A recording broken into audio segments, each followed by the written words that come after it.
নমস্কার। আজকে আপনারা প্রত্যেকে দেখেছেন যে সারাদিন ব্যাপী ছাত্র সমাজের বেগ ধরে এই ভারতীয় জনতা পার্টি এবং তাদের কিছু পলিটিক্যাল ফ্রিঞ্জ এলিমেন্ট, তাদের কিছু শাখা সংগঠন, তারা শান্ত বাংলাকে অশান্ত করার চেষ্টা করেছে। And they have try to cause severe breach in law and order of the state. আমি এইটুকু নিশ্চিত যে আজকের এই আন্দোলনে বিজেপির ছোট থেকে বড় নেতা সবাই ছিল, শুধুমাত্র ছাত্ররা ছিল না। And they have continuously try to instigate and provoke the police administration. তাদের ওপর পাথর ছুঁড়ে, তাদের ওপর চড়াও হয়ে, কিন্তু পুলিশ অত্যন্ত ঠান্ডা মাথায় আজকের গোটা সিচুয়েশনটাকে হ্যান্ডেল করেছে। আগামীকাল এই বিজেপি তারা they are not satisfied with today, এবং তারা আবার একটা বন্ধ ডেকেছে। দেখুন, যে কোনো আন্দোলনের একটা গরিমা হয়। আজকে মমতা বন্দ্যোপাধ্যায় নিজে আন্দোলন থেকে উঠে এসেছেন। কাজে এতদিন ডাক্তারদের যে আন্দোলন, সেই আন্দোলনের গরিমা, সাধারণ মানুষ রাস্তায় নেমেছেন সেই আন্দোলনের গরিমা, সিভিল সোসাইটির আন্দোলনের গরিমা, আজকের এই বিজেপির গুন্ডা বাহিনী যে তাণ্ডব চালিয়েছে, তারা কিন্তু এই আন্দোলনের গরিমাটাকে পুরোপুরি ধূলিসাৎ করে দিয়েছে। আজকে একটা মুভমেন্ট, যে মুভমেন্ট থেকে সমগ্র ভারতবর্ষে হয়তো একটা পজিটিভ চেঞ্জ আসতে পারত। আমি হোপফুল যে আগামী দিনে সেই চেঞ্জ আসবেও। কিন্তু এই গুন্ডা বাহিনী, এই হুলিগানরা এবং এই ভারতীয় জনতা পার্টি, তারা একটা মুভমেন্টকে পলিটিক্যালি হাইজ্যাক করে নোংরা রাজনীতি করছে, এবং এই বন্ধ হচ্ছে তারই আরেকটি নমুনা।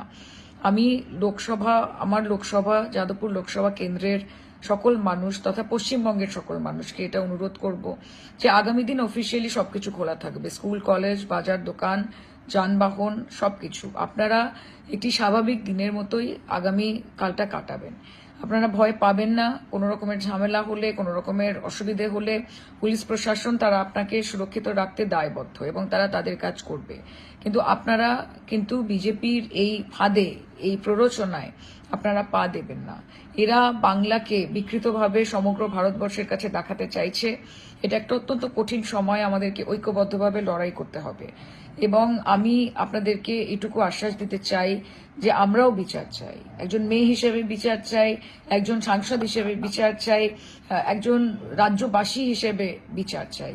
এবং আমি আপনাদেরকে এটুকু বলতে চাই যে সেই বিচারটা শুধুমাত্র বাংলার জন্য নয়, সেটা গোটা ভারতবর্ষের জন্য। আমরা নির্ভয়ারও বিচার চাই, আমরা অভয়ারও বিচার চাই, আমরা মণিপুরের বিচার চাই, আমরা বদলাপুরেরও বিচার চাই। আমরা উন্নাও, হাথরাস থেকে শুরু করে আজকে হরিয়ানা, মধ্যপ্রদেশ, আসাম, এরকম রাজ্যে যে একের পর এক মহিলাদের ওপর অত্যাচারের ঘটনা ঘটে চলেছে, তার বিচার চাই। এবং আমি আপনাদেরকে এটুকুই অনুরোধ করতে চাই যে আমাদেরকে ঐক্যবদ্ধভাবে এই লড়াইটা লড়তে হবে। তাই আগামীকাল জনজীবন স্বাভাবিক রাখবেন, স্বাভাবিকভাবে নিজের কাজ করবেন, স্কুল যাবেন, কলেজ যাবেন, চাকরি ক্ষেত্রে যাবেন, আমরা আপনাদের সঙ্গে আছি। এবং আগামীকাল আপনারা জানেন যে পশ্চিমবঙ্গ তৃণমূল ছাত্র পরিষদের প্রতিষ্ঠা দিবস। আমরা প্রত্যেকে সেখানে উপস্থিত থাকব, নেতা উপস্থিত থাকবেন, নেত্রী উপস্থিত থাকবেন। এবং আগামীকাল আমরা পুনরায় এই শপথ নেব যে এই শান্ত বাংলাকে আমরা কাউকে অশান্ত করতে দেব না। আমরা হাজারবার পশ্চিমবঙ্গের মামাটি মানুষের কাছে মাথা নত করব, কিন্তু এই বিজেপির কাছে আমরা মাথা নত করব না। দুবেলা মরার আগে মরবো না ভাই, মরবো না।